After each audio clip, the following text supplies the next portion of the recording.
Hi everyone and welcome. Previously we have covered getting started tutorial for Luckfox Pico Mini B RB1103 Linux micro development board. Okay, and also we have covered that how you can flash Buildroot operating system on NAND storage of Luckfox Pico Mini B and how you can getting started with the Luckfox Pico Mini B. Now instead of flashing Buildroot operating system onto the NAND storage, we will cover in this video that how you can flash Buildroot operating system onto the SD card and how you can set up the Luckfox Pico Mini B for the SSH access. Okay, so here you can see I have Luckfox Pico Mini B RB1103 Linux micro development board. I have 64 GB of SD card and here I have the SD card reader. Now what we will do is we will flash this SD card with the Buildroot operating system and we'll boot this Luckfox Pico Mini B with SD card. So what I'm going to do is I will plug this SD card into my system first of all. Okay, so we have inserted the SD card. Now what we will do is we will open the SD card formatter and we'll format the entire SD card.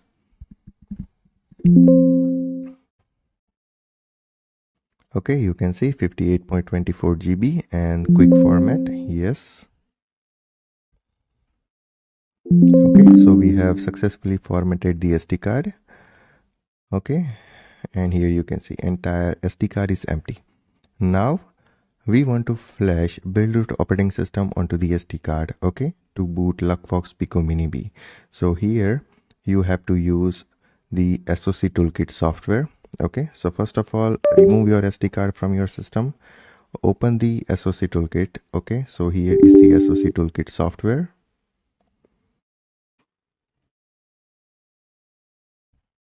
Okay, our chip type is RB1103, so I'm going to press OK here and then we'll navigate to the SD tool section. Okay, and here you can see right now we don't have any USB stick attached with my system, so I'm going to attach my SD card with my system. Okay, and here you can see generic SD card, okay, 58.2 GB. Now instead of SD upgrade you have to select SD boot option and here you have to click on the boot files. Okay, you have to download Buildroot operating system for the MicroSD card, okay, for Luckfox Pico Mini B board. Here I have already downloaded and here I have extracted it. So we'll open this folder and we'll select all the files, okay, and we'll exclude the update.image file. I hope that's clear, and we'll click on the open button. Now here you can see boot, envar, ID block, OEM, rootfs, uboot and user data. So this much of file should be here in this list, okay, to boot SD card with Buildroot operating system. Now you can also follow this tutorial SD card image burning. So first of all, install the driver. So we have already installed the driver in the previous video, so I am not going to cover that. Then after we have format our SD card, we have selected our chip, okay. Then we have navigated to SD tool, we have selected the SD card, SD boot option, and we have selected this much of file. Okay, so here you can see boot, envar, ID block, OEM, rootfs, uboot and user data. After that, you just have to press the create SD card button. Okay, here you can see you just have to press create SD card button. So it will create the SD card for you. You can see writing environment file, okay, and it will write all the file to your SD card. Then after you can use that SD card with your Luckfox Pico Mini B board.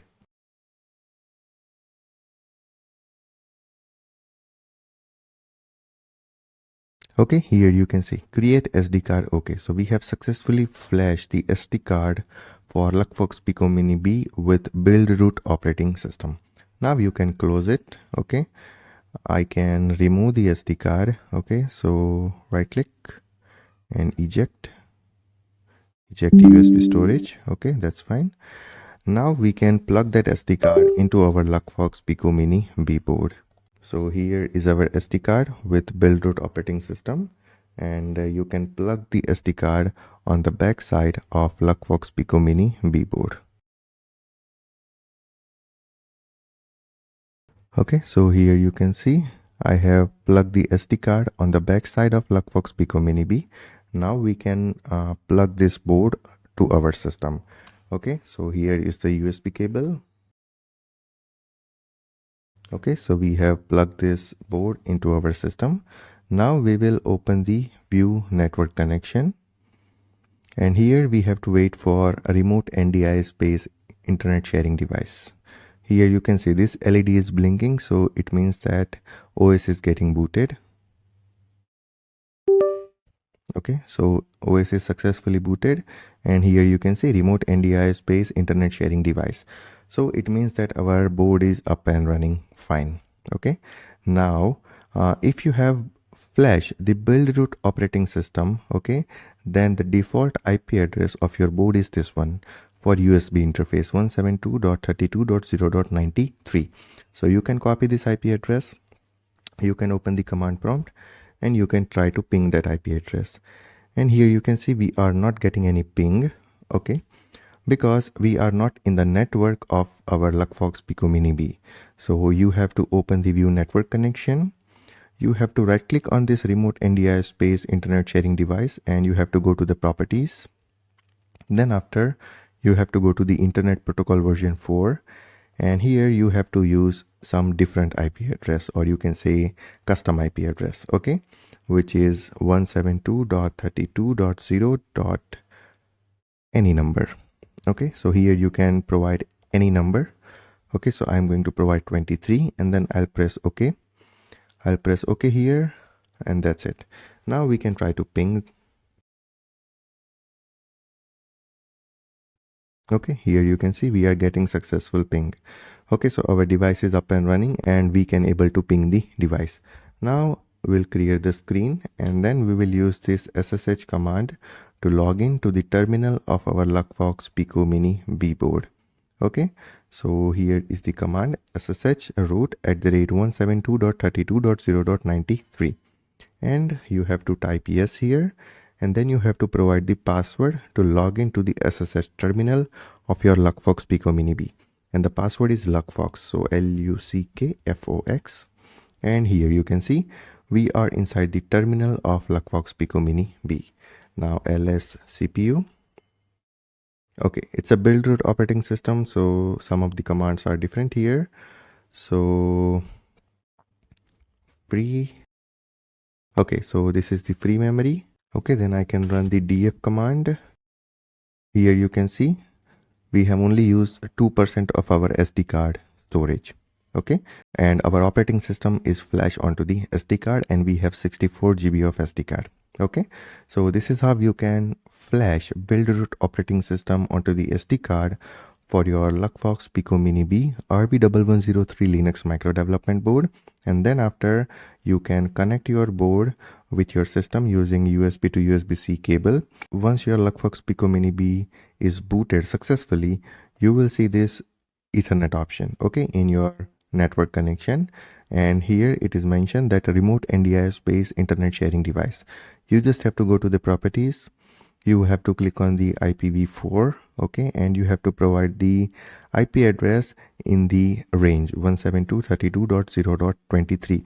Instead of 23, you can provide any number, okay, and this should be the subnet mask. So that's it. And then after, you can try to ping your device, and once you are able to ping, you can use this command SSH root @172.32.0.93 to log into the terminal of your Luckfox Pico Mini B. So I hope this is clear, and if you still have any question or any doubt, then you can always ping me on Telegram, Instagram, WhatsApp, anywhere. Okay, also you can comment on this video, also you can send me a mail, also you can connect with me on LinkedIn, and you can ask me the question on LinkedIn. Now let's meet in the future videos, and in the future video we are going to perform the same thing for our Luckfox Pico Pro Max board. Okay, flashing Buildroot operating system onto the SD card for Luckfox Pico Pro Max RB1106 Linux micro development board, and we'll cover the entire setup, okay, and we'll do the SSH access of our Luckfox Pico Pro Max board. Now we can power up this device, so power off, and that's it. Okay, so let's meet in the future videos. Till then, take care. Goodbye and thank you.